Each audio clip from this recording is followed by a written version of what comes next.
So Google have recently released an article that essentially gives an update about Google AI overviews and how they're working so far in the search engines.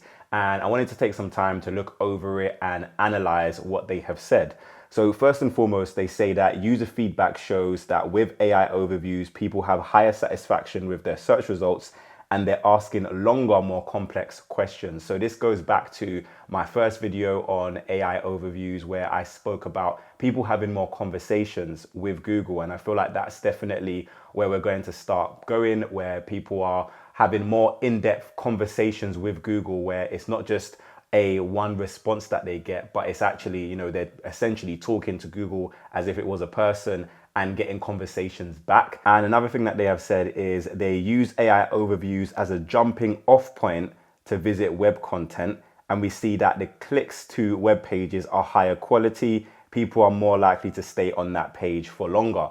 So essentially what they're doing is, or saying is, they're cutting out the middleman essentially. So they're cutting out the websites that maybe someone would land on if they're new to a topic, the basics of a topic. And, usually we go to a website and the website might explain some of the basics of a topic, and it might have, some anchor text links that link out to other websites or other pages of that website that go into a little bit more depth. Google is kind of cutting out that top of the funnel, awareness. So I feel like that's really useful information in terms of where SEO is going.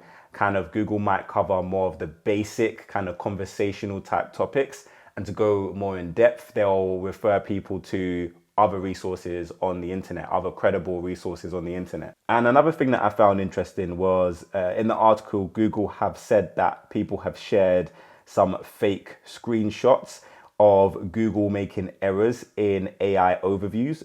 Now, I don't necessarily know how accurate that is. I feel like people probably have gotten some interesting results from AI overviews that maybe are not 100% correct. We've seen it similarly to, ChatGPT.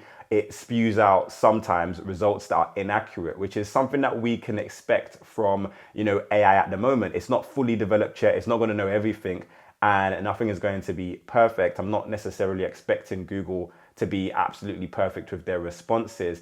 And that's why I do feel like, Google being able to refer people to other websites as references and other kind of reference points is going to be important. So the content on our websites is still going to be very important. I feel like the way in which Google use our content might be different, and the way in which people find our content using Google might be different, but the content and content marketing is still going to be very important, at least for now, going forward with kind of AI and Google AI overviews. Another thing that Google have said in this article is, for many years, we've built features in search that make it easier for people to find information they're looking for as quickly as possible.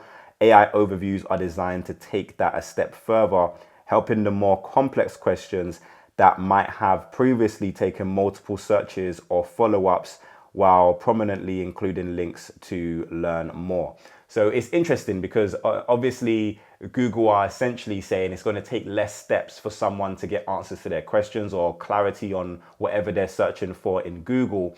And although Google are saying that, people are going to be spending more time on websites, or, their research so far has shown that people are spending more time on websites, it's cutting out a lot of websites that they would have visited. And obviously the websites that they would have visited in the process of figuring out and finding out whatever they're trying to search for, those websites would have gotten traffic, maybe clicks to adverts and gotten them affiliate commissions or AdSense commissions.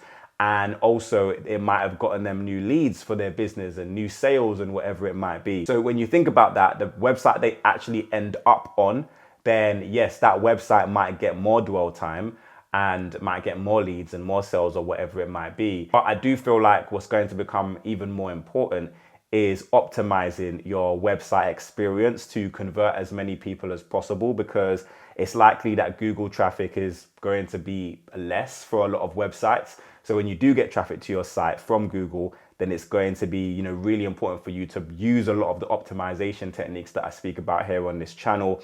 I feel like Opt-in Monster is a really good platform to really consider. So Opt-in Monster essentially is a tool that allows you to increase your conversion rates on your website by showing people exit intent pops. So when they're about to leave your website, they get sent a pop-up. But also what has converted really well for me is a floating bar, which kind of follows people around my website and encourages them to leave their name and email address as a lead for my businesses.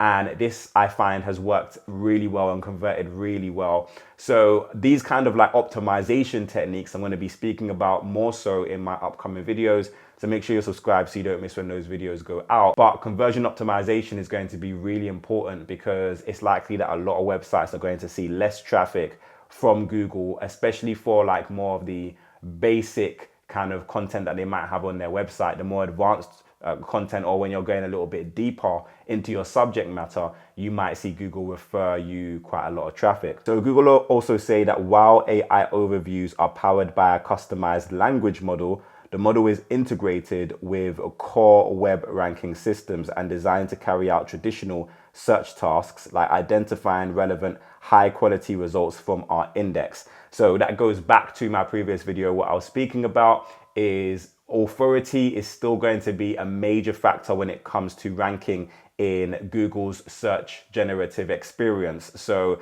things like getting backlinks to your website and improving your authority in the search engines, working on your domain authority, that is still going to be extremely important. You know, if you are a high authority website, then Google are a lot more likely to suggest you in their search results and to suggest you in SGE as well. And they then go on to say that's why AI overviews don't just provide text output, but include relevant links so people can explore further, because accuracy is paramount in search. AI overviews were built to only show information that is backed up by top web results. So there's a couple of things that we gather from here. So AI overviews, they will scrape the internet for the results basically of what they deem to be the top websites for that particular topic. They'll scrape that information and provide feedback to the searcher, which, has caused some controversy in terms of, essentially Google are using our content to have conversations with searchers without sending us traffic. So without sending the people to our website, and we can benefit from that. They're kind of like using our information essentially. And then the searcher is going to decide whether or not they need to visit our website or want to visit our website. So it's interesting because I kind of look at it from two perspectives. Because if you are someone who offers a product or a service and you're not just blogging, and Google are essentially using your information as well as some other high authority websites to provide feedback to searchers, then essentially they are a lot more likely to provide your products and services as solutions as well to someone's problem that they might be asking Google. So whereas you might be getting less, search traffic, you might be getting more recommendations to your products and services, because if Google are recommending your information, they're probably going to recommend your products and services as well. So I do kind of see it as a double-edged sword in a way. So a lot of your content might be seeing a lot less traffic, but you might see more traffic and more sales to your products or your services pages. I do wonder, how in-depth Google are going to get in terms of our analytics. And I wonder how much Google is going to let us know that our information is being used in SGE to provide answers to people's questions.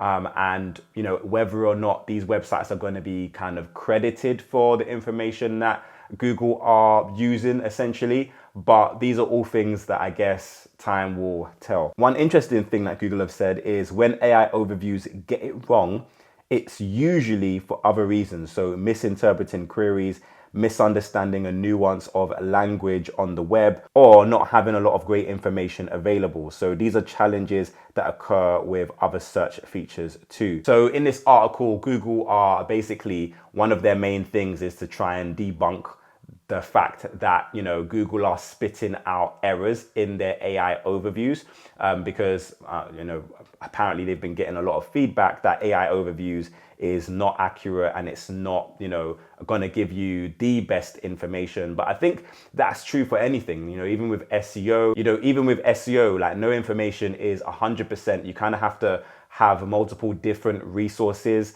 that you can then go and say, okay, this is probably the truth or accurate information. So, I get what Google are trying to do here in terms of, showing that their product is a good and accurate product and it can compete with the major players, the major AI players in the game. But at the same time, nothing is going to be 100% accurate. And I don't believe that Google AI probably will ever get to a stage where it's 100% accurate about everything. So Google have also mentioned a few updates and changes or improvements or fixes, as Google like to call them, to AI overviews. And one of them is they've said that we've built better detection mechanisms for nonsensical queries that shouldn't show an AI overview, and limited the inclusion of satire and humor content. Another thing they said is we've updated our systems to limit the use of user-generated content and responses that could offer more misleading advice.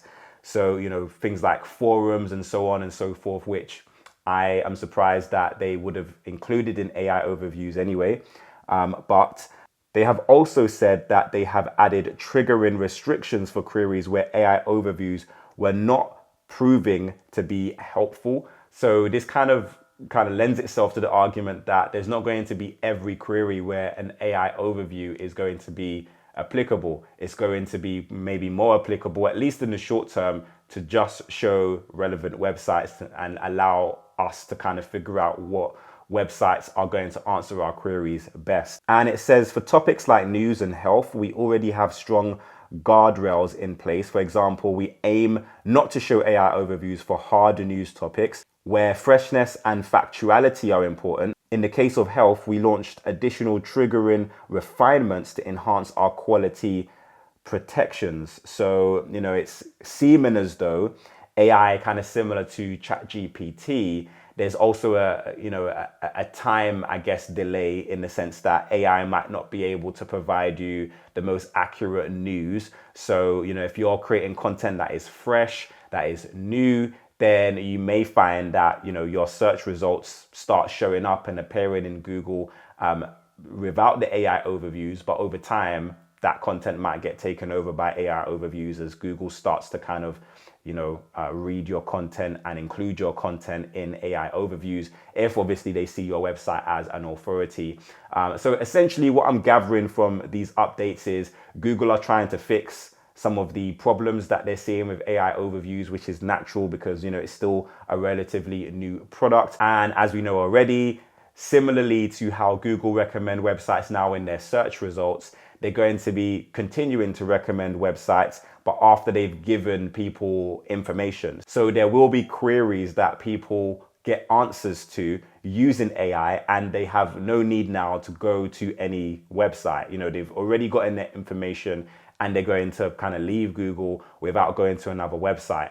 But there might be queries that they want to actually go a little bit deeper on a topic, or might want to visit a website for more information, and Google will recommend them more information. I do feel like Google will start including video content in this as well, recommending people to watch a video, or if someone has, a particular problem, they might recommend an event to attend or a product or a service kind of straight from Google AI. And what we might start to see is the inclusion of ads in Google AI as well, in terms of, paying to be a sponsored placement in AI as a solution to someone's question or query. But that's just a speculation. I don't know if that's going to be included yet, but I do feel like that might be an addition to Google ads at some point. But we're going to have to wait and see, and really kind of see how people start interacting and using AI overviews in Google and the changes and updates that Google make. And if you want to stay up to date with some of the changes that Google are making, make sure you subscribe to this channel. I also recommend that you download the formula. It's the free guide to help you to market your business online more effectively. So if you are a business owner and you want to learn more about marketing, about how to drive people to your business as leads and customers, then make sure you download that. It's completely free, and you can join the community on my email subscriber list. But until next time, guys, have a great day. Go out there and make some sales, and I'll see you soon.